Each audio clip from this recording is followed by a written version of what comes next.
Hey guys, One. Today we have a very long and special video for you, and that is because it is that time of year again when we get a new Azure Lane Wave in World of Warships Legends. Today we're going to go through all of the content, break it down, show off a game, and I think every single one of the unique things, or at least the things I want you to see. So that's why it's very long. There'll be timestamps down below. And if you like these long videos, because I know a good chunk of you have been liking these extra long videos, let me know. Hit that like button. Hit that subscribe button.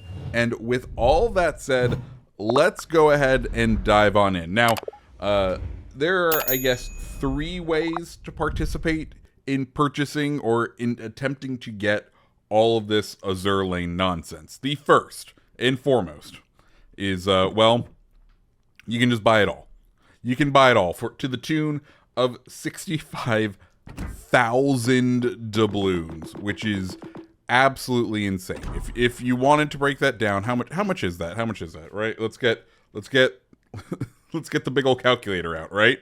Okay, so we got 65,000 doubloons. Let's do 47,000 on the $150, and then we need 18,000 more.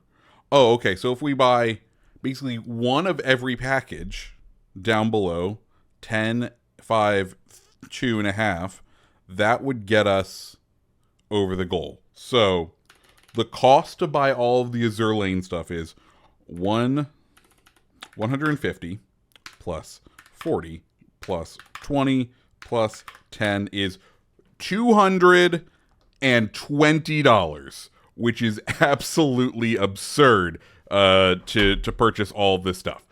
Spoiler alert, that's probably not the way you're going to want to do it, because it's not exactly like this is a wave that's going to set the world alight or on fire. So that's the cost. That's one way to do this. The other way that you can go ahead and attempt to get what you want out of the Azure Lane Wave is, of course, gambling through these crates. I would say don't do this because you don't know what you're going to get, right? You're not guaranteed a single thing, and therefore, if there's even one thing that you have your hopes on, it may be smarter just to go and spend the doubloons to go buy out that one ship. So let's go ahead and take a look at the drop rates of these crates. So Azure Lane, 18% chance of getting 1.7 million credits in game, a 17% chance of getting siren camouflages, a 17% chance of getting 30,000 global XP, a 10% chance of 10 promotion orders, a 10% chance of getting one of the commanders, which, okay, a 10% chance of getting one of the new skins, a 5% chance of getting 20 promotion orders, a 5% chance of getting one of the new premium ships, and then a 4% chance on commendation, a 2% chance on insignia, a 1% chance on 2 insignia, and 1% chance on 4 commendations. And that is all that is guaranteed.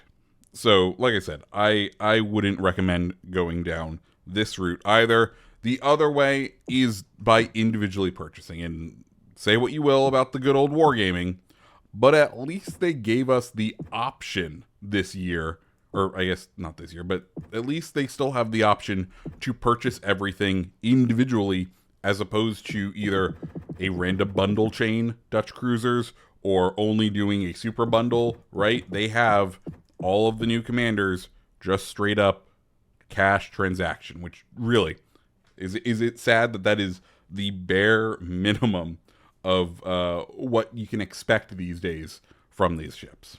Okay, cool. With that said, let's start with our first commander, and that is going to be Prinz Heinrich. And I'll go ahead and go over the build, and then we will show off a game in this.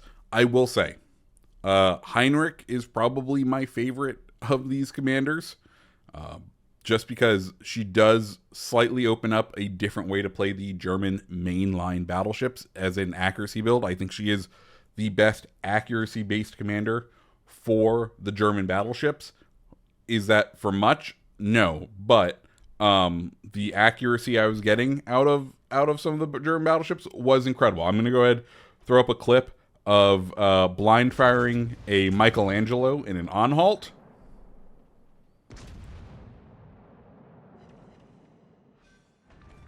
Yeah. Yeah, it's actually impressive. Anyways, the way we've built her is we have Paolo Di Revel and Takahashi. I've enjoyed Takahashi as one of my new go-tos just because I like what she buffs. So Prinz Heinrich's unique base trait is called Sikkim Ensign Eisen. It's going to give you a reduction in detectability after firing your main battery guns. Okay, it's a nice little buff. And then shell damage with your AP. Also just a nice little trickle. I don't think I would ever use this as an inspiration on anyone else unless I was going for a weird build with, who's it? Is it Kondo or is it, no, it's, I'm forgetting what the commander is that, you know, if we're going for some weird battleship detectability build, the only time I would use this, but even then, that 5% isn't very much.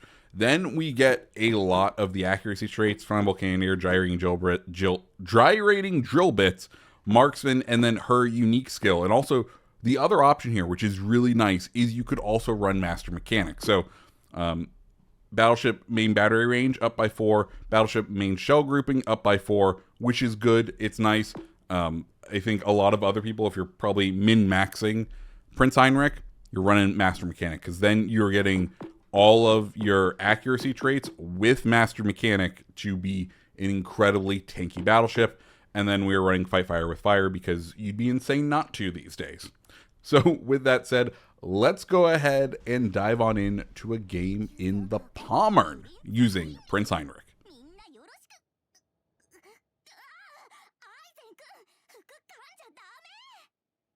Right, and now that long Japanese rant is over, welcome to Hotspot in the Pommern.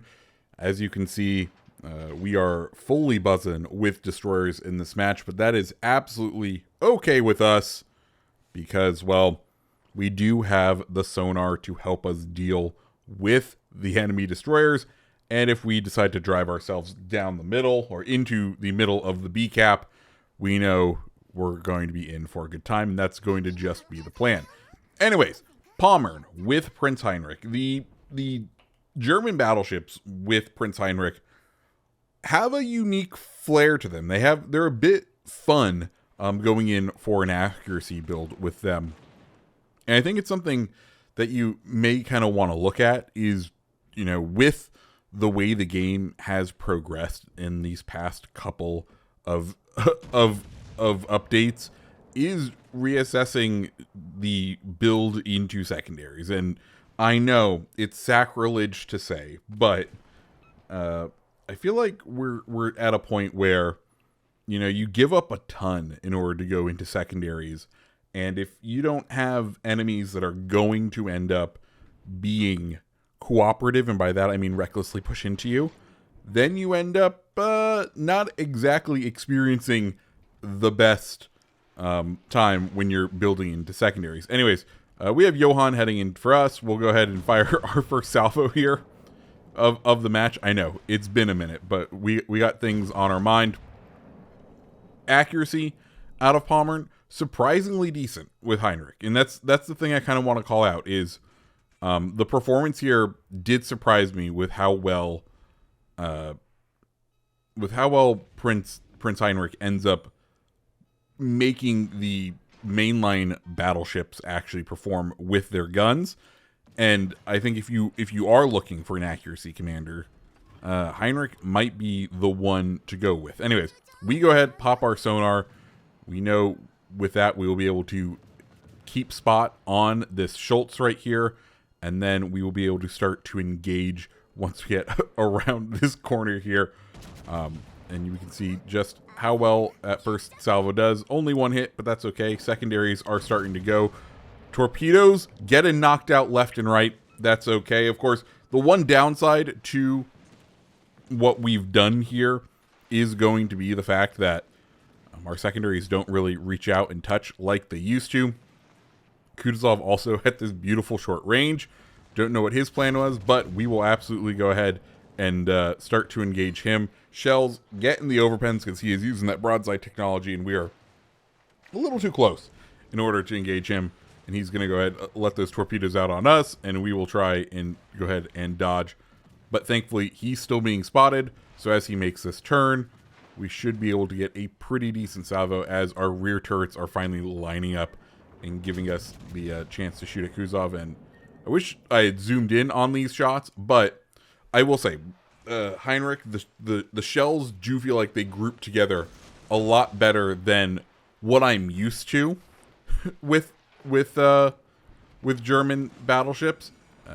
I, for one, usually absolutely just despise Pommern on all levels, and I was having a surprisingly fun time the couple of times I took Pommern out with this. Also, I have to say, this Friesland, man, I am so confused about what his plan is, because, of course, Friesland, no torpedoes, so he should be trying to run away, but it appears he wants to use the one torpedo he has left, if you know what I mean. He wants to use the ramming skill to do some damage to us, but I just don't know. I don't know. I can't tell what's going on here, but he just kind of, you know, slows down right here, and that's going to let us get the secondary kill on him, which, once again, still do not understand his plan. Enemy Zetan coming around the corner there. We'll go ahead and launch our torpedoes at him, get the gun swung back around, because we have another broadside battleship for us to help deal with. You know, I don't know, but, you know, we fired short, figuring he was going to slow down, and that's exactly what he does. Unfortunately, he is actually paying attention and looking our direction, so this is going to just be a out-and-out slugfest. We're going to aim for nice and low on the hull, and try and get some decent pens coming in on him. We can see we get a nice big chunk there. We're now very much surrounded by the enemy. But Pommern taking the beating like a champ. We're only down to half health so far, and once this round goes out, we should get the Zetan down. That's exactly what we do. We have torpedoes coming in from the Carl, and we'll go ahead and use our heal and try to out-heal this. But, you know, with that said, we're most likely, all in all, just going to end up going down here. But we'll have our opportunity to try to finish off this Schultz right here as he is chipping away damage on us. And it's going to show us, you know, once again, this is some pretty decent accuracy out of these guns, which I usually find are quite lacking. We're getting some good groupings out of this, which, once again, if you want to try a different play style with the German mainline battleships, this might be what you want to do. Anyways, we go down there. We've all but secured the victory for our team. We'll go ahead, skip ahead to the score screen with a score of 23,026 XP, 10 off the #1 spot, but we had a good time, and that is Prinz Heinrich in a nutshell. Welcome back. That was Prinz Heinrich. Now let's go and visit good old Harbin. And I have to say, Azure Lane Harbin, the commander, is, I think, a nice side grade to the Tech Tree commander. I don't think it's outright better, but I think they both have different traits, and depending on how you like to play the Pan-Asian ships, that's where you're going to run into some luck. That's where you're going to run into some things that make you either want to run one or the other. I will probably run Harbin just because I like her more focus into the torpedo traits without burning the skills into torpedo reload boosters. As much fun as the torpedo reload boosters are, because, you know, having 4 of them on a lot of the ships when you're using the Tech Tree guy, pretty great. But for Harbin, I'm running Johann Förster, which is fire damage caused by your cruisers, shells, or bombs increases by 5.6%. And then Gunji Mikawa for some stealth.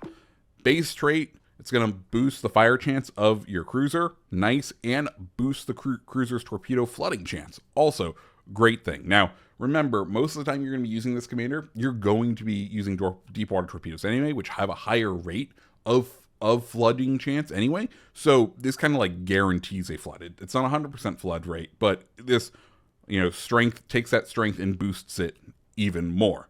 Then we're running Beyond Range, Home Run, back in stock.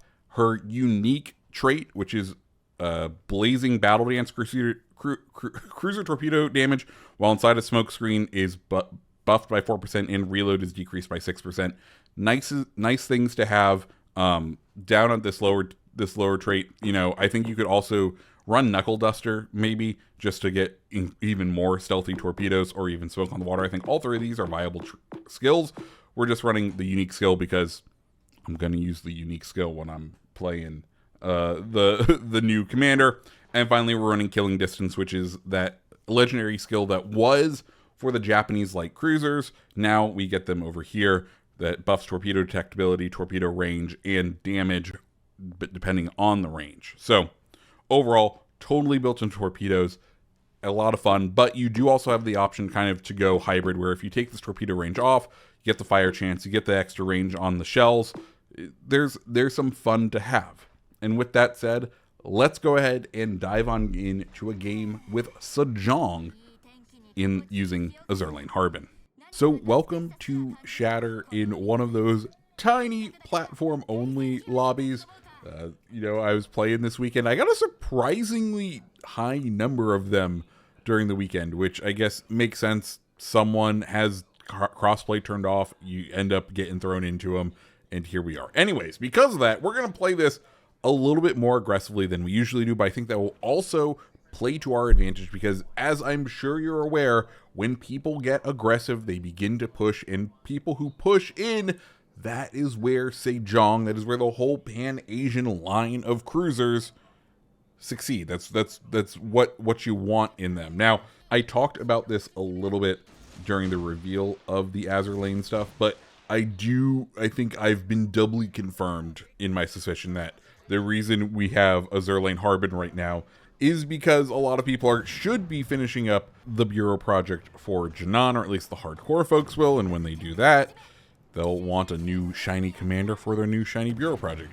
And in that way, I think Azure Lane Harbin succeeds as a commander because they allow you to focus into what is Jinan's major trait, which is going to be those torpedoes. You see, we're kind of doing the usual crazy Ivan maneuver here, where we let out all of our torpedoes, use our reload booster, and then get ready to use a second round of them. Though at this point, the enemy cruisers have kind of realized what the jig is with us and have decided not to continue pushing in, which, hey, is a bit unfortunate for us. I love it when we get some aggressive cruisers who want to push in. We have a P-Bag and a Brindisi out there that we are going to have to deal with. We're going to attempt to make our way back to our smoke to try and, you know, be able to fire without having to worry. But of course, we are going to take a pretty big hit from the SAP of that Brindisi right there, reminding you, you know, don't let your guard down. Sumner pops up. We're going to be able to do some decent hits right there for being at a relative short range. Unfortunately, we're going to end up getting T-boned here by the Pommern. It is what it is. We'll be some extra bow armor for him as he drives us through. Though admittedly, I think at this point we are now also bonus AA for him. So, you know, that's always great. But he does get us pretty safely behind this island, and Brindisi is going to end up eating a torpedo here, which is what you love to see, as he takes one massive hit. And I think Bagration also ends up eating a torpedo from our other hit, and hey, two torpedoes hits, we will happily take that. At this point, though, I'm kind of reanalyzing the battle. They have a Pommern over here. Pommern should be fine up against a Brindisi, and you know, there should be a decent duel with Bagration. Outside of that, our two destroyers are on this flank, and they should be able to handle the Sumner. What I'm more concerned about is the middle. It's kind of been abandoned by the enemy team, and they do have a battleship over there that, you know, he looks like he would like some torpedoes delivered to him, if we're being quite frank. So that's what we're headed to right now. Also, with our concealment, we will easily be able to make our way across the open water here as our team is capturing A. If anyone ends up getting spotted, we should be able to assist, specifically looking at that Sumner, but he looks like he has kind of gone out and retreated, not wanting to deal with the sonar on the Pommern. This also gives us some time to go ahead and proc that heal. We did take a good chunk of damage in that opening bit, and we're now able to use our 2 heals to kind of get us reset for this second half of the battle.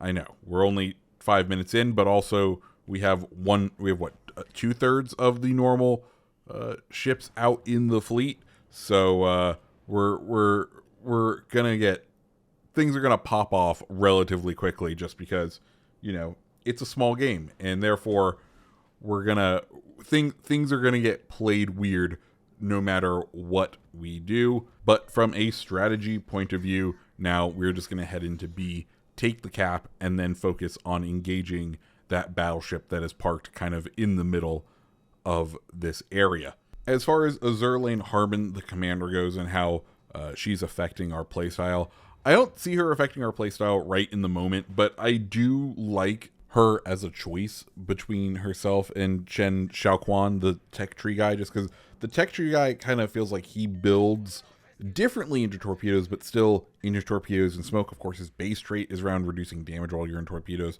while her trait is about the torpedo reload while you're in the torpedoes, while you're in the smoke screen. So like there is both are equally fun ways to play these vessels, and that's what I like to see out of new commanders. Admittedly, though, probably could have been another tech tree commander. Nothing outright broken, but hey, they got to make their money somehow, I guess, but we'll take it. You know what I mean? Anyways, we're going to go ahead and start our run over on this enemy battleship. I think it's a Nagato, or is it an Amagi? It has to be an Amagi, just because we're at tier 8. There's no way someone failed division up, right? Okay, Iwami, that's what it was. An Iwami B. Anyways, we take the cap.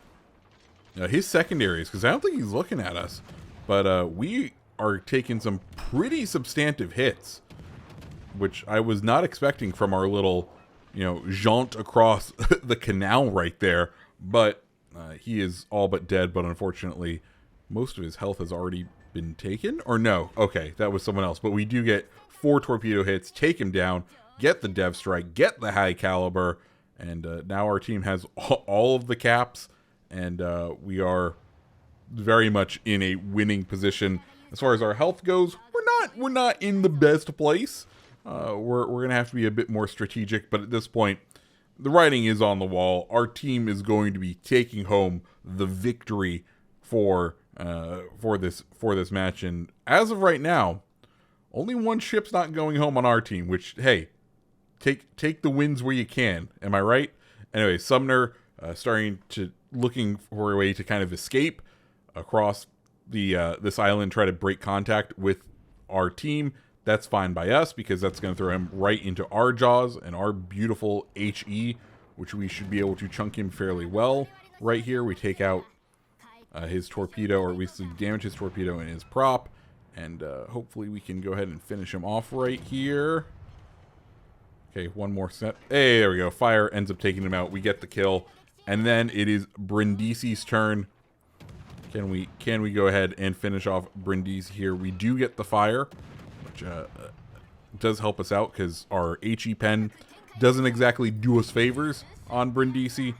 He ends up going down, and then it is just the enemy Enterprise that is remaining, and he is, well, about to flee in our direction, because I think he understands there's nowhere really else left for him to go. Also, poor dude, because of course Enterprise's AP bombs, not exactly the most effective. He probably should have been either targeting myself or the other cruiser during the majority of this match.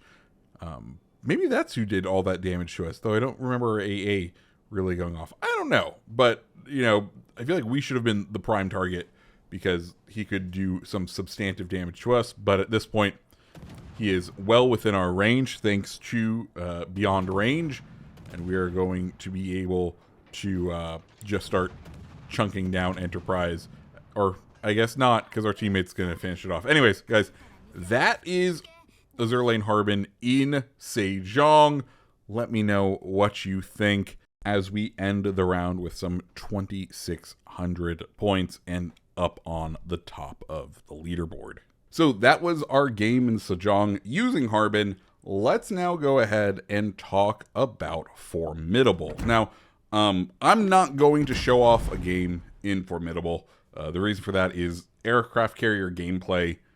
A lot of people just don't like it. It is some of the lowest viewed stuff for Wowzle. So we're not going to show it. I'm going to just kind of get a little clip here as I'm talking, and we'll talk through Formidable because I do like Formidable. I think Formidable is a great commander for the British carriers. Now, how often do you play British carriers? Probably not very often. If you play a lot of British carriers, I think Formidable is the commander that you're going to want to use. We're running Iona and Starscream as the inspirations. Her unique skill is very interesting. So, aircraft torpedo damage against ships with less than 50% health, you get a 4% buff to damage, and HE and AP bomb hits to ships with more than 50% health get 4%. So it's kind of this weird mix and match of, hey, you want to attack any ships with more than half health with your bombers, and torpedoes with under 50%. It's a little bit of an extra buff that really doesn't do much, but it adds a nice layer of fun. The other nice thing that she has is Armored Hangar. So it's going to buff the HP of all of your planes, which the British planes are already some of those durable in the game. And then if your hangar dips below 50%, you get up to an extra 10% regen time for those planes. Put that with Iona as well, and you get a fairly beefed up regen time that can kind of keep you going if you end up losing some planes. So that's Formidable. Like I said, we're not going to show off a game in her. We'll just have some B-roll just because I don't think people really want to or care about aircraft carrier gameplay, so we won't cover that. And with that, we're going to move on to Richelieu. And Richelieu is definitely an interesting one. This is the one that I thought was just going to be overpowered and broken when I saw her. And she is definitely interesting. Of course, Richelieu does have to compete against probably one of the strongest commanders in this game, which is Azure Lane Dunkirk. The ability that Azure Lane Dunkirk has of shell switching is absolutely insane. So we are running Paladin Revel and Takahashi. Once again, I like Takanashi, especially on the French ships, because we get that main battery survivability buff, and we all know that the main batteries on French ships like to go boom. Base trait here is Flag Bearer Battleship main battery shell grouping up by 2.4%, incoming shell dispersion up by 2.4%, and then we have some interesting things. Now, if you're going to run Azure Lane Richelieu on the Azure Lane Richelieu, which is probably like the default way a lot of people want to do this, I would not recommend gyrating drill bits, but that's because that ship, in theory, is totally based around HE, and you're going to want not one for nuisance. However, her unique skill, the Iris's Flame, a battleship's main battery shell damage to burning ships, which is a ton of fun. So, I ended up using Richelieu on a couple different ships. Of course, Azure Lane Richelieu, the ship, I tried it out on. Then I was like, well, you know what? We have all of this like long range stuff. What happens if we put it on Champagne? And Champagne, it did pretty okay. It did pretty well, because this right here makes this commander very interesting, because any ship that's on fire, you're getting an up to 12% damage buff to, which is pretty great, right? That is a pretty decent little stat buff. So if you are working with friends, for example, you're in a division, you know if someone's communicating, hey, this guy's on fire, you swing over to them, extra damage buff to them. Totally fun, which is why we're now going to go over to a game of Richelieu in Flandre, because, well, if I'm going to be setting fires to people, that's where I want to be. So welcome to the Warrior's Path. Today we're in Flanders because I want to hit people that are on fire. And mentally, in my mind, the way I picture this match going is like this. I have these secondaries whose only ability seems to be to set people on fire. I will set someone on fire. I will then turn my main battery towards them and delete them. Simple as that. That's the plan. Now we're going to go ahead and look at the execution of this grand strategy. And to do this, we're going to go ahead and push down the middle a little on the aggressive side, or you could just say we are supporting our black teammate right there. Look at him sailing out there all proud with his radar on a Fletcher and those very, very slow torpedoes.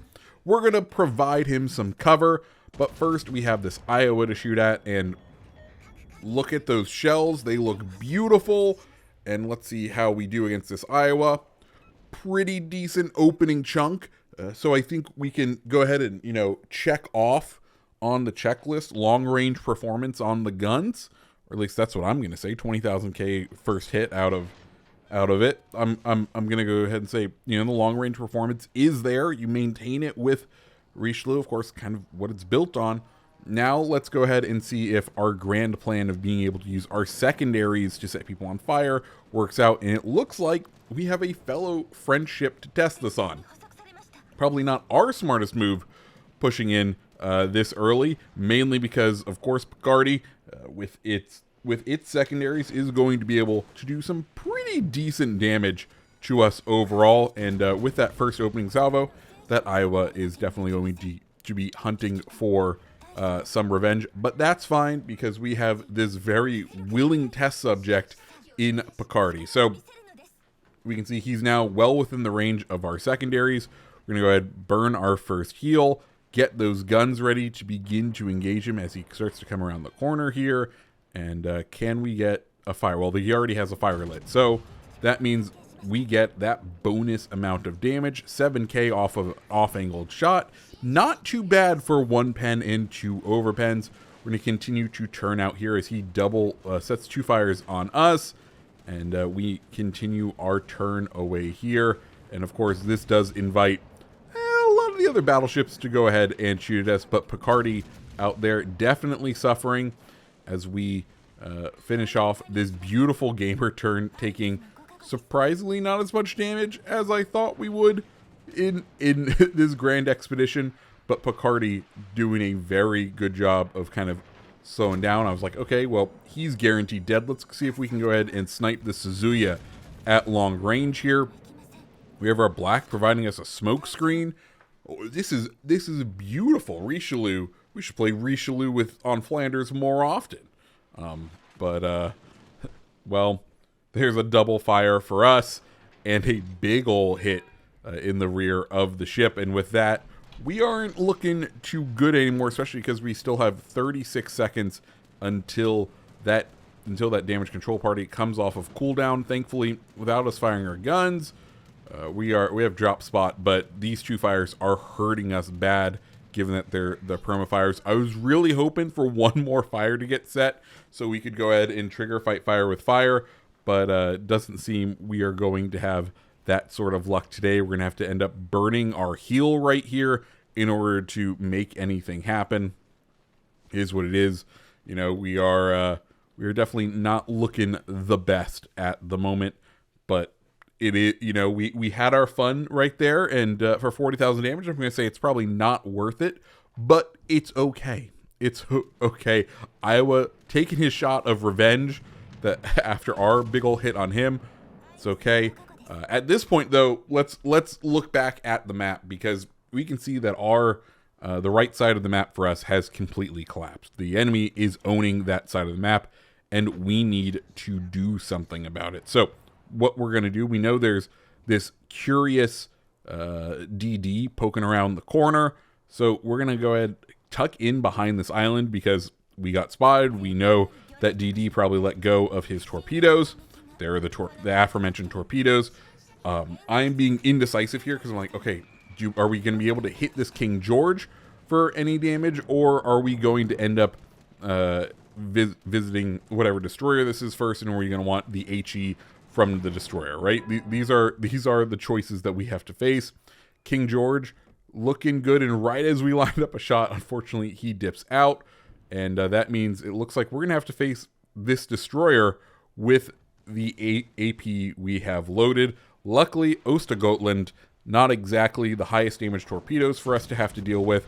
Go ahead, let that first salvo out. We get him pretty much knocked down. Thankfully, the remaining secondaries on our ship should be able to handle him because the destroyers are one of the few things the Flanders secondaries are any good at dealing with, and that's going to leave just whatever this other cruiser is that is also peeking around the corner. We can see our aircraft carrier starting to try to deal with him, but we just kind of have to keep this corner treated with caution, just because I don't know what it is, and I don't know if it has torpedoes. If it does have torpedoes, it does worry me a bit.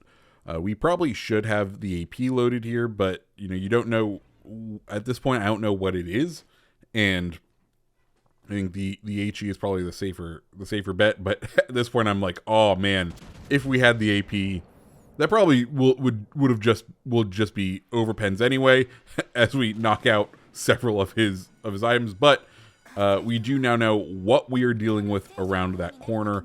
It is the Atlanta. Of course, he pulled out way far enough for him to also launch torpedoes.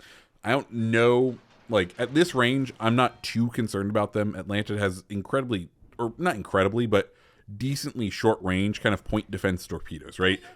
We shouldn't really have to worry about it. It's going around this upcoming corner that is going to worry me, right?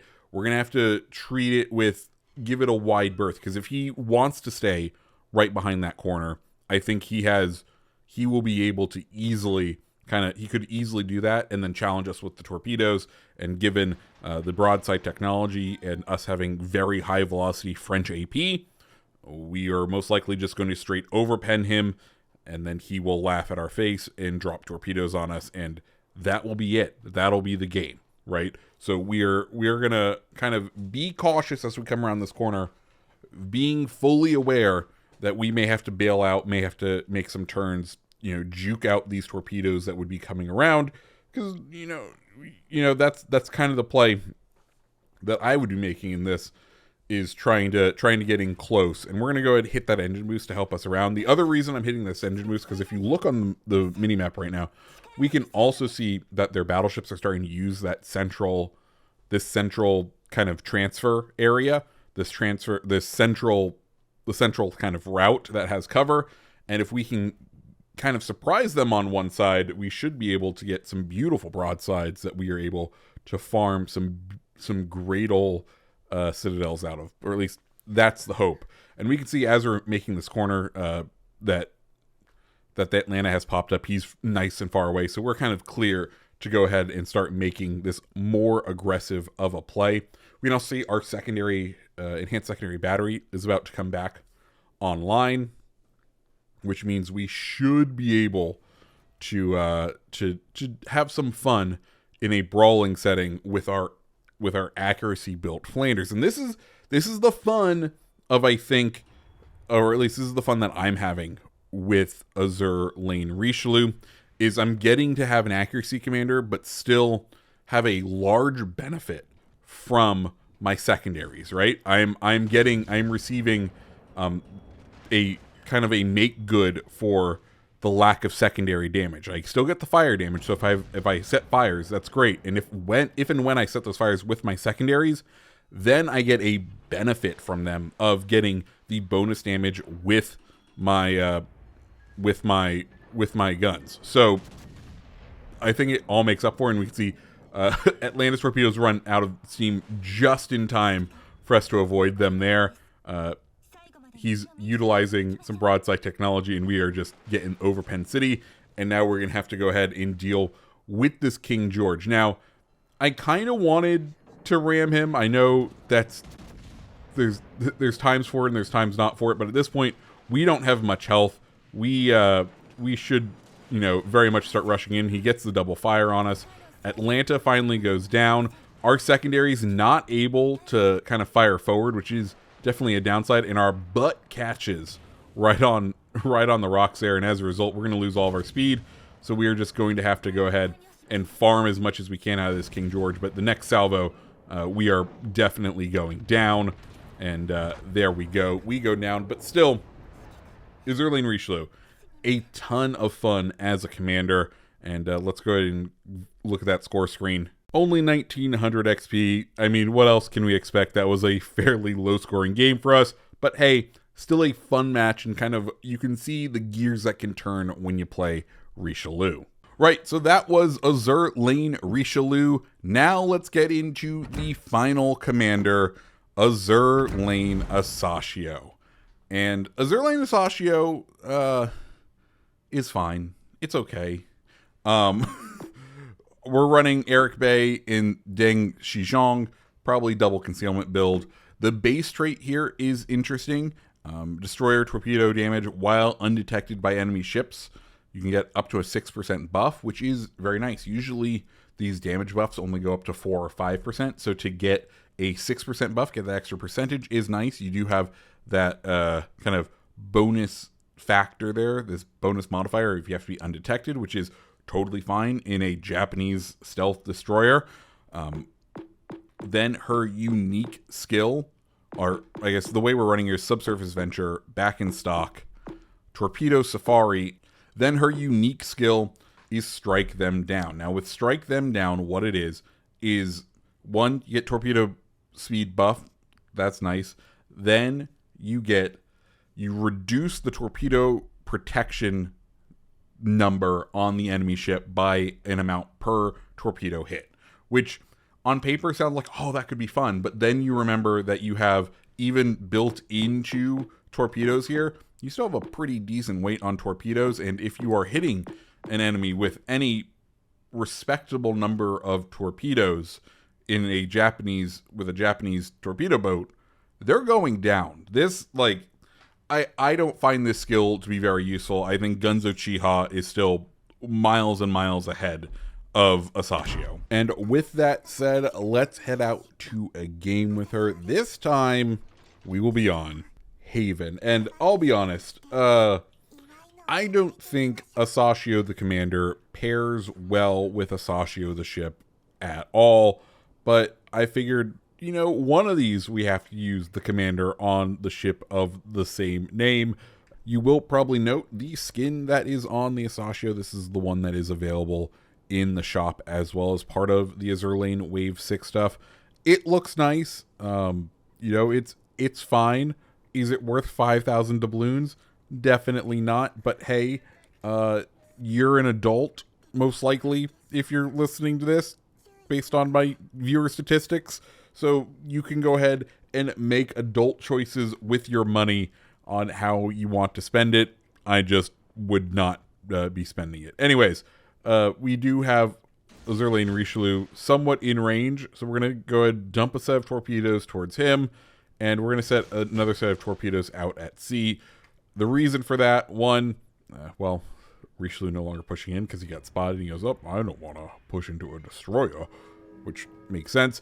But we're going to dump the other set just in case there's a cruiser that wants to come around that island over there. And we can go ahead and start the, minute and 20-second reload we have with Azure Lane Asashio on the Asashio. And this is where my comment comes in about the effectiveness of this commander on the Japanese torpedo boats. Like, cool. Her unique skill that is supposed to pair well is now, if I hit one of those torpedoes, it's going to reduce the torpedo protection on the ship by 1%. Great. That doesn't do me any good with this vessel. I think we would have had a much stronger commander in this case if we built around Asashio's unique traits. And I think the unique trait for Asashio is going to be that torpedo reload booster. I don't understand this sort of build for Asashio, and it really makes a question, like, what is even the point of using this commander on this ship, because it's not that great. Anyways, Eleanor pops up over there. We're gonna go ahead, dump our new set of 2 torpedoes because we will see that there is a just large cluster of cruisers over there. One which I will avoid. You can see me, I'm like, oh, nope, okay, 3 cruisers. We are going to go ahead and steer clear of these guys, and we are going to go the long way around the island and try to capture B. Of course, we've captured A, so the enemy team knows where we are, but we're just going to go ahead, throw those torpedoes out towards these guys over here, and I think just unfortunately not going to get any hits on that cluster of cruisers. You know, good old Wowzel torpedo gameplay. As you can see, we are now 5 minutes in and have yet to do any sort of appreciable damage with our torpedoes. And this is why I like Gunzo as the commander, just because you can build so much more into torpedo reload, which means you can throw the torpedoes out much more often. You know, of course, we haven't used our 1 torpedo reload booster, which is a very powerful thing, but at this point, like, no, I don't think this is the right play. Akatsuki pops up, so you know he's gone over to C. We've gone over to B. We've done the switcheroo. Thankfully, we've stayed stealthy during this process, and he's going to get picked up on the radar of our friendly ship over there, and that's going to allow us to just begin hitting him with our HE. Of course, Japanese destroyer HE does hit fairly hard when it connects. And we're going to try and just do our best to assist over here, but our teammates kind of have it all locked down. And at this point, I'm just going to go ahead and fast forward to a more compelling, if you can even call that, part of the game. But once again, this is Japanese destroyer boat gameplay where you don't get spotted, so a bunch of the time it is going to be fairly mundane as far as as the gameplay goes, and not really compelling. So we got 2 torpedo hits on the Vlad right there.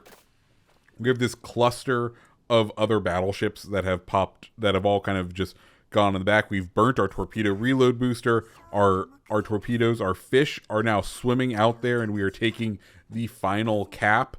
Harbin unfortunately gets alerted or decides to turn in. We're going to go ahead and miss what we thought were some pretty good looking torpedoes, and that is our wasted torpedo reload booster right there. Just so unfortunate, but you know, it is what it is. Do we get a hit on Richelieu? Or yep, yeah, there we go. It wasn't wasted. We got 1 hit on Richelieu. Thank goodness. We're up to 40,000 damage in this very boring game. But once again, this is I don't know, this feels like typical Japanese destroyer gameplay, especially when your other buff is about not being spotted to get additional damage, right? Like, once again, the player mechanics just don't add up, and we weren't watching well right here. Azure Lane Baltimore spots us. He unfortunately disrupts one of our torpedo reloads, which is so sad. We go for the widespread just because at this point, whatever, he clearly doesn't have a radar ready to go. Thank goodness for us, or else we would be cooked at this moment, so to say. But thankfully for us, we are within a point swing that just needs a battleship to go down, and it will points us out of the match, and that's exactly what's about to happen, or at least, you know, contribute towards that. And guys, this is Asashio, so I guess back to me talking about the other stuff. So those are the commanders. As far as the ones that like I like, the ones that I think are must-haves, I don't think any of them are must-haves for the average Wowzel player. Formidable, if you love the UK, the British aircraft carriers, I think she's the only must-have, and that's only if you love the British aircraft carriers. The rest of this line, I think, are all fine. Harbin, like I said, nice side grade. Prinz Heinrich is probably the best overall, just because Japanese or German battleship accuracy is an interesting changeover. But beyond that, you know, these all I wouldn't be running out to get any of them. Then we get into the unique ships. So First off, we have Azure Lane Formidable. And let's go ahead and dive on in to the stats of this ship. Survivability, 51,400 health points with an armor thickness between 13 and 114 millimeters and a torpedo reduction of 25 or 28%. The armor here, it's nothing. It's an aircraft carrier, guys. There's nothing special here. You know, like there's absolutely nothing special. The aircraft, this is where this ship is supposed to be unique, where the selling point of it. First off, I have to say they are very fast aircraft, and I appreciate how slim, how slender they are. They look good. They have a good look to them.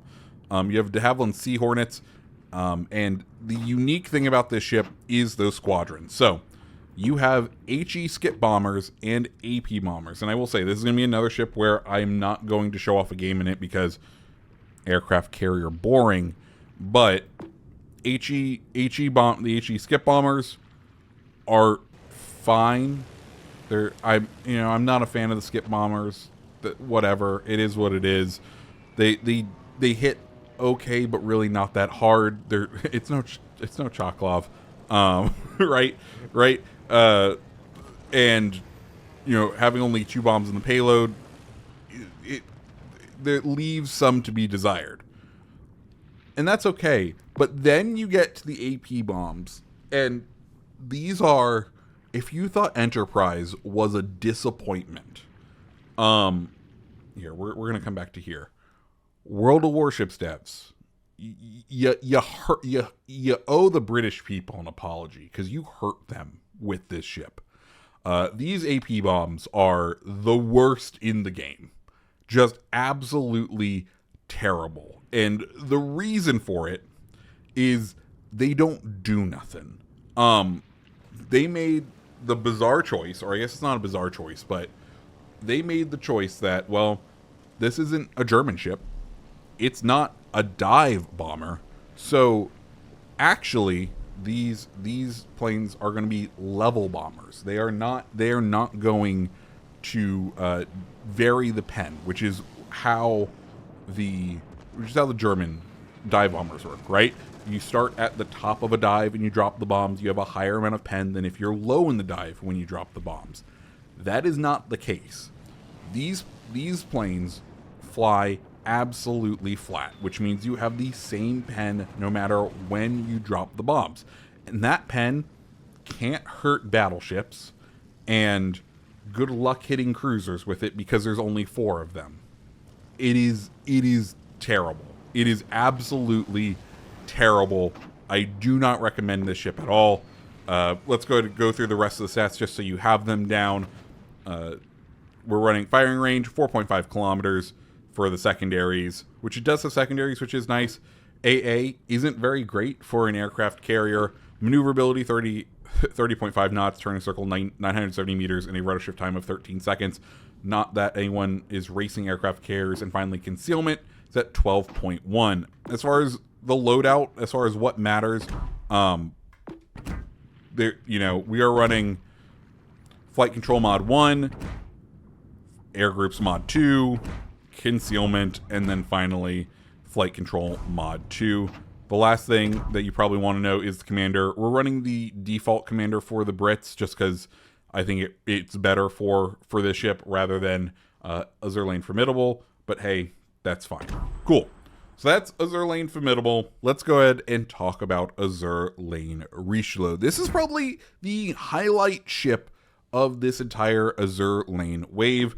I think it is the one that has captured people's eye just because of all of the stat changes it has gotten and the interesting choices that have been made to deliver this ship. So let's go ahead and dive on into the stats. First, we're running aiming system mod 1, the prop mod, the concealment mod, and then finally main battery reload. I don't think there's anything too surprising there.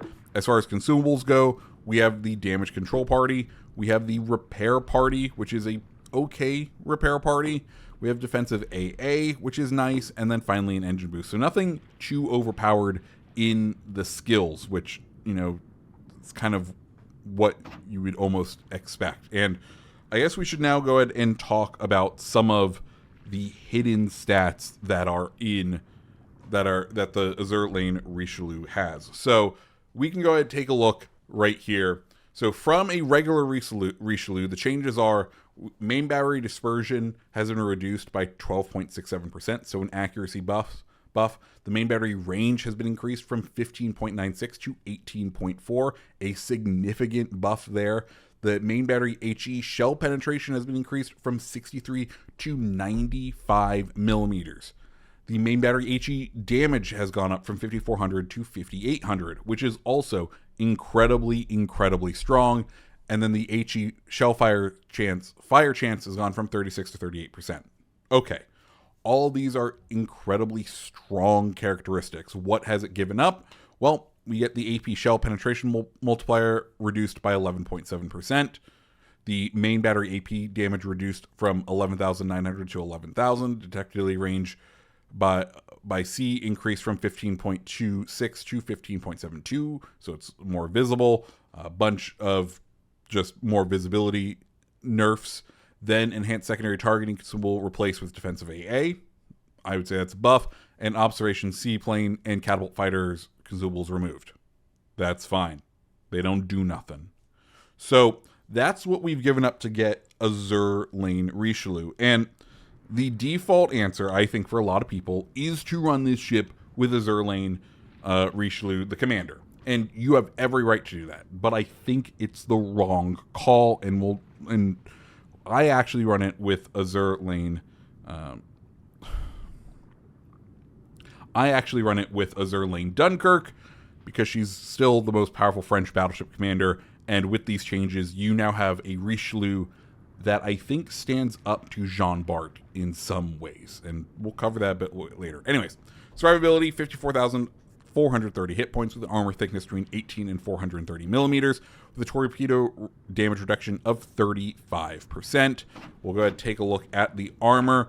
We have 32 millimeter armor right up front. Nothing this is kind of what you expect out of this. Of course, being coated in 32 millimeters armor does leave you disadvantaged. It does leave you vulnerable to a lot of things. Look at mines, look at the Dutch cruisers, look at SAP. You are something that can be farmed, so just be prepared for that. Artillery, two 4-barreled 380 millimeter guns with firing range of 16.6 kilometers. How do we do that if the main battery range was supposed to increase to 18.4? I think someone had the stats wrong. Anyways, reload time 20.1 seconds with a 180 turn time of 42.4 seconds.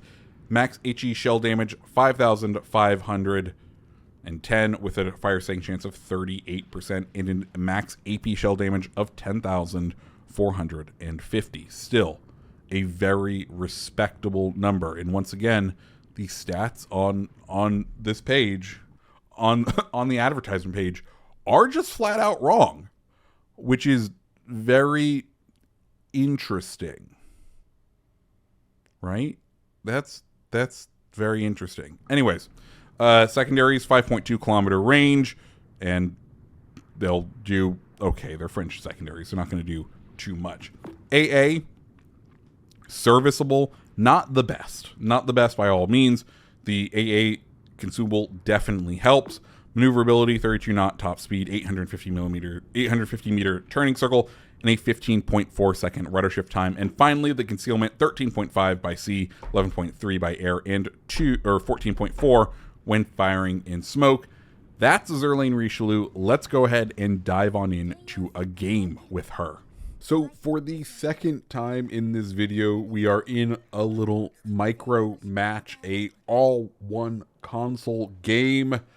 This time, though, on shards, and we have ourselves and a cruiser over at A, and we're going to see just exactly what we can do. Of course, we are running Azure Lane Dunkirk, as we were talking about, which allows us to do the quick shell switch, which I think makes this such a powerful overall ship. First, you get all the benefits of the changes that were made for the ship, and you could use it with Azure Lane Richelieu, the commander, and, get some of the benefits, right? They buffed the HE damage when a ship is on fire. They buffed the fire chance. Richelieu is a accuracy-based commander, so it kind of works with the added accuracy they have on the ship. But then, if you go, you know what? Maybe I don't want to use a accuracy commander. The accuracy ends up going pretty well. That was probably one of the worst shots we're going to take during this whole round. But as you progress, I want you to see how well this ship clusters shells together and ask yourself, do you need an accuracy commander, or would you prefer the ability just to switch out shells when you need to? Because that's where I'm at with this ship. Yeah, they decrease the AP performance. That's fine. It still hits fairly hard. You have the ability to flip over to that HE when someone is nose into you. You're still going to get all the pen benefits that they gave you. And, like, look at that HE. Like, it is nice and tight. We get a couple of hits right there, right? And it wasn't the most impressive HE hit. And that's something I want you to remember, is the HE, yeah, you have an impressive amount of pen now on that HE, but there are times you're still going to end up kind of missing out and not doing massive hits with the HE, where the AP is going to do you a lot better. So why not have the ability to flip back and forth if you have Azure Lane Dunkirk? Next, we have this Miyoko who decides to come out, and, like, good on you, bud. Thanks for trying. We get beautiful salvo there. Sadly, only a couple of hits. He doesn't go down instantly. That's okay. We do know, though, he came out like that. We know there are torpedoes headed our way, so we're going to go ahead and back up. He's nice and angled, which means our shells should have time to arm. And, once again, look how those shells are flying. They look so good. They're nice and flat. Yes, they still go wide sometimes, but that's French dispersion for you. They're nice and tight, though, which, I feel like you don't get most of the time, which really makes Azure Lane Richelieu special. It makes a compelling argument against Jean Bart, I think, just because of the accuracy buff that you end up getting with this ship. So we've gone ahead, dealt with the Miyoko. Bismarck is now nice and broadside. We can continue just hitting him in. Look at that salvo. Oh, it's beautiful. As we take another good chunk. Of course, we are built into reload with Azure Lane Dunkirk, so as a result, we're doing fairly well on the reload. It's in the 20-second range. We're sending a decent number of shells down range. I don't feel like we are slacking as far as damage output goes because of the way we're built, and we're getting consistent hits. And that's the great thing. I think, like I said earlier, the AP was debuffed, but as you're seeing it perform right here, do you feel like you need any more? I feel like we are getting perfectly consistent, good enough hits on these enemy ships that we should be perfectly happy with, and I am perfectly happy with these hits. The HE, it does its job, especially when these ships decide to go bow in, or I guess tail in this instance. It still has a high fire chance. It still has the ability to do a little bit of damage here and there. You saw we got, 900 off of one full pen. It's fine. It's fine. You could use this as a long-range HE slinger, but the strength here, I think, is in the total package. And just once again, that is some beautiful shells coming out of what is usually garbage tier spread on some of these boats. Black pops up here. We have our speed boost going. He does not have a chance as far as outrunning us goes. We're going to go ahead, send out those shells, and say goodbye to Mr. Black. And that brings us down to a 6v1, a very quick handling of the enemy team on this side. But like I said, I think this match shows what the Azure Lane Richelieu ship can do very well, especially when paired with your more traditional set of commanders, because I don't think a lot of people are going to end up using that more traditional set of commanders as we have one last Bismarck to ultimately end up dealing with. And this is why I think this is probably the best of this wave right here, is this ship. Do you need it? No. But as far as delivering performance for money, I think Azure Lane Richelieu takes the cake. The ship, not the commander, as far as performance goes in this wave. As we are about to get back in range with this Bismarck, we'll open up with the AP or HE and then see what he does once we get this next round loaded. We end up getting the high cow with that one shell that ends up doing some damage. He goes down, and that's the match. And like I said, guys, Azure Lane Richelieu, an absolute joy to use. And, well, let's continue our reviews. Now let's go ahead and take a look at AL Harbin, the ship. AL Harbin, the ship, is kind of interesting because they've done a lot of things to it that, in theory, make it a better ship. We'll go ahead and take a look at the differences here.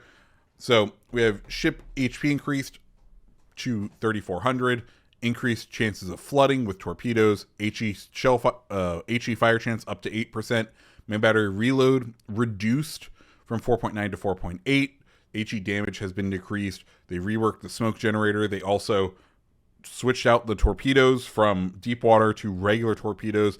They reworked the repair party, which allows for better regen on the hits. So like it's definitely reworked, and it's, I think, a better Harbin overall, but I don't think it's really worth it. I think if I wanted to play a light cruiser at the tier, I would go play the regular Harbin, just because the characteristic, the thing that makes the Pan-Asian light cruisers fun is the deep water torpedoes, right? It's the je ne sais quoi, is what makes it unique from all the other ships. Why are they ripping it out? And it's just because they want to make it better. So yeah, you can hit destroyers with it. I think there's a fine side grade. Be happy if you pick it up from a crate, but I would not rush out and get Azure Lane Harbin. As far as what we are running, we got aiming system mod 1, prop mod, concealment mod, and finally main battery reload. We are running AL Harbin in the gameplay. It just kind of makes sense that way. As far as consumables go, you get 5 smokes, 20-second duration, 40-second dispersion time, 70-second reload, 5 charges of them, which is nice. That is a nice smoke screen. Repair party, of course, is that improved repair party that they showed off in the there we go, that they showed off here. So Citadel damage repairs improved to 50%, cooldown time reduced to 60 seconds. Like, it is a definitely improved repair party that you're going to want to use. Finally, we have the torpedo reload booster as the last consumable. As far as the stats go for the vessel, you got 34,000 as far as the hit points go. We'll take a look at the armor. Once again, nothing you don't know about the Harbin. Nice exposed Citadel, which, good thing you are able to heal it back more than you used to be able to.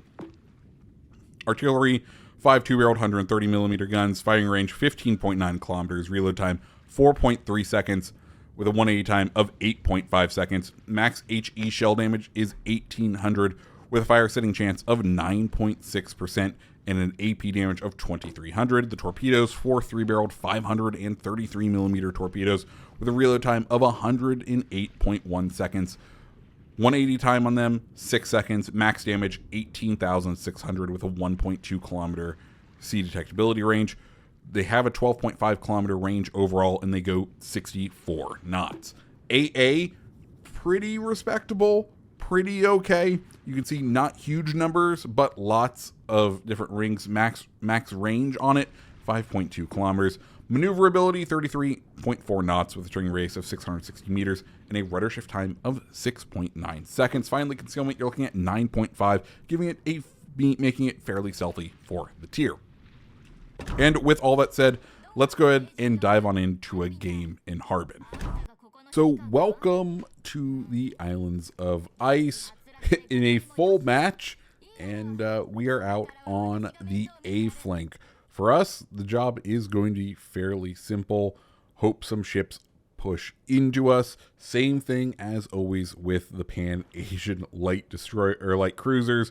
Hope someone pushes in, and when they push in, make them regret that decision. Very simple, or at least I hope so. Anyways, we're going to go ahead, kind of give our teammates support here. We do have this nice new smoke screen, this shorter burst, more charges smoke screen, and I'm feeling very bullish right now, mainly because the enemy team doesn't have any radars, which means if our Fletcher is able to get eyes on an enemy ship, we should be able to farm them from our smoke with relative impunity, because they're not going to be able to do anything. It looks like we do have a Nagato on the enemy team pushing into our flank.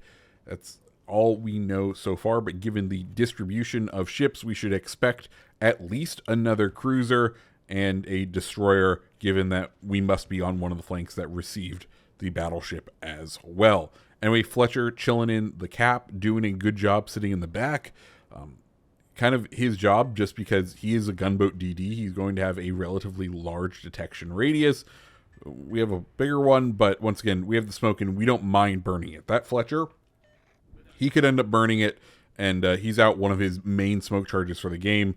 We have 6 of them. We can play. We have room to play when it comes to smoke charges. Anyways, we're gonna go ahead. We get spotted. We're gonna pop that smoke charge just according to plan. Fletcher can go ahead and go out. I'll let my teammates know, hey, I've been spotted, and now it's time to try to start farming Nagato, who has already taken a substantive hit from our teammate in the battleship behind us, because he has miraculously disappeared half his health since the last time we saw him.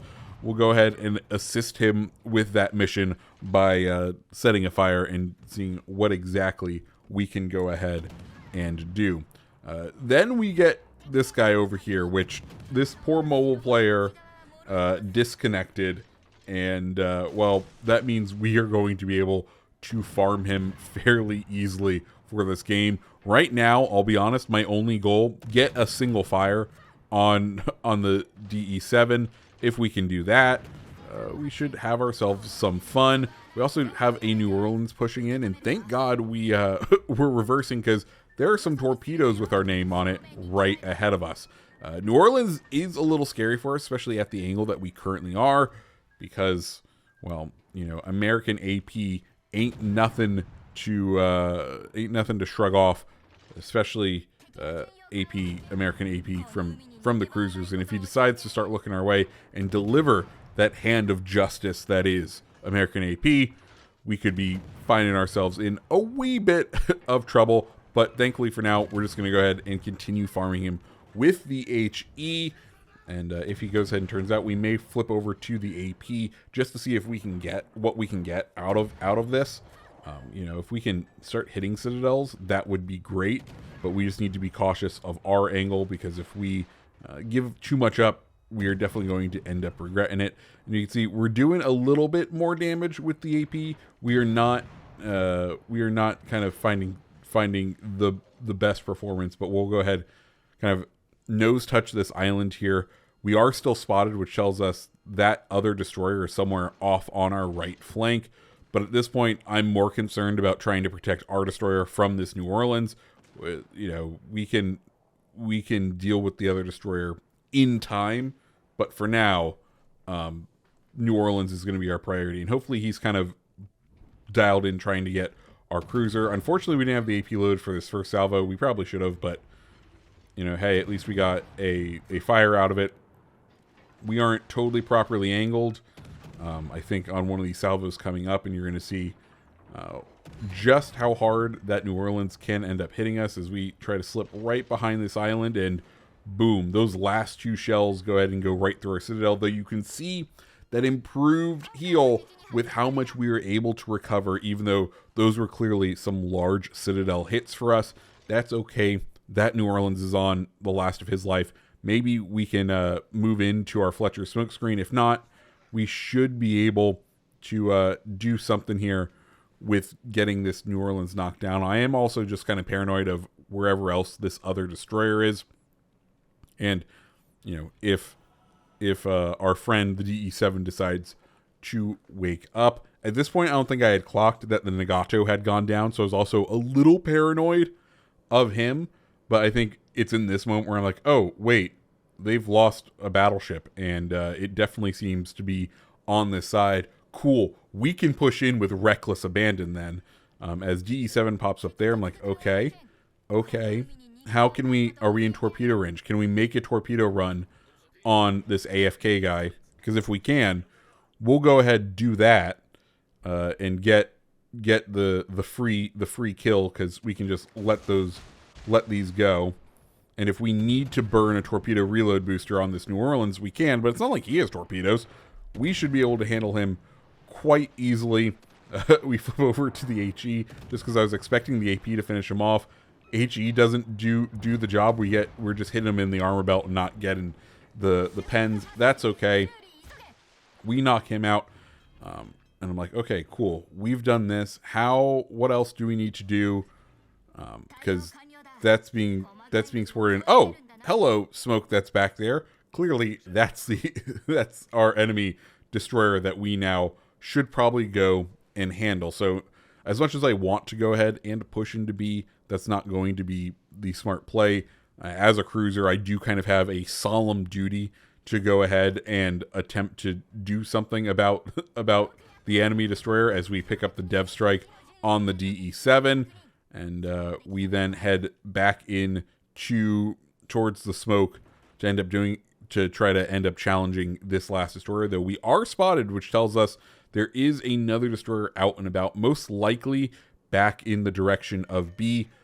He's probably just trying to pull defense on us because, you know, we've kind of cleared out A, and he knows, you know, the next target for us is try to cap B.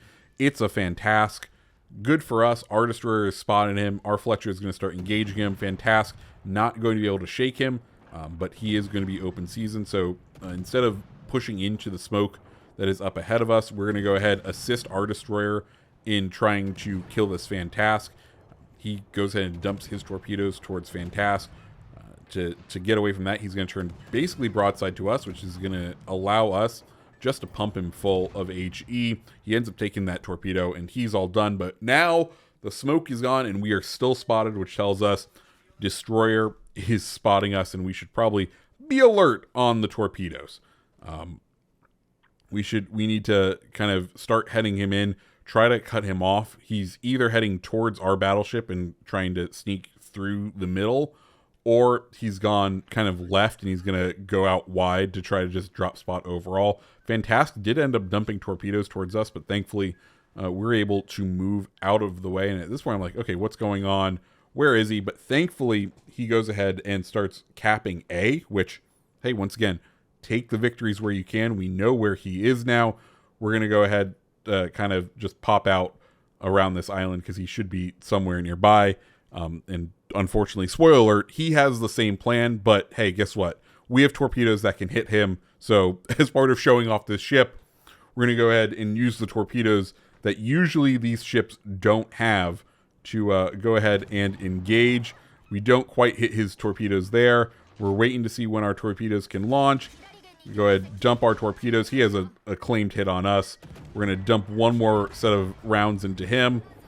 He eats another more, and we pull up the dev strike, and it's just a flesh room to knock him out, leaving our team a very easy win for them to go ahead and finish up. We'll go ahead and hit the scoreboard now. We end it with 2,700 XP, and at the top of the list, which, hey, is always respectable. And now to the conclusion. And with that, that brings us to the end of all of the Azure Lane content. I guess if you really wanted to take a look at the Prinz Heinrich in its unique camo, we did already see the Asashio in it's fine. Here is the Prinz Heinrich. I do think it looks definitely pretty good, but 5,000 for a camo, I don't think I wouldn't be handing my money over for this. But guys, that is our ultimate Azure Lane guide. I don't know how long this video is at this time, but I have a feeling it is going to be fairly substantive. If you like this long video, once again, it takes a ton of extra time to do this. So please hit that like button, hit that subscribe button, and I hope you have a fantastic rest of your day. See ya.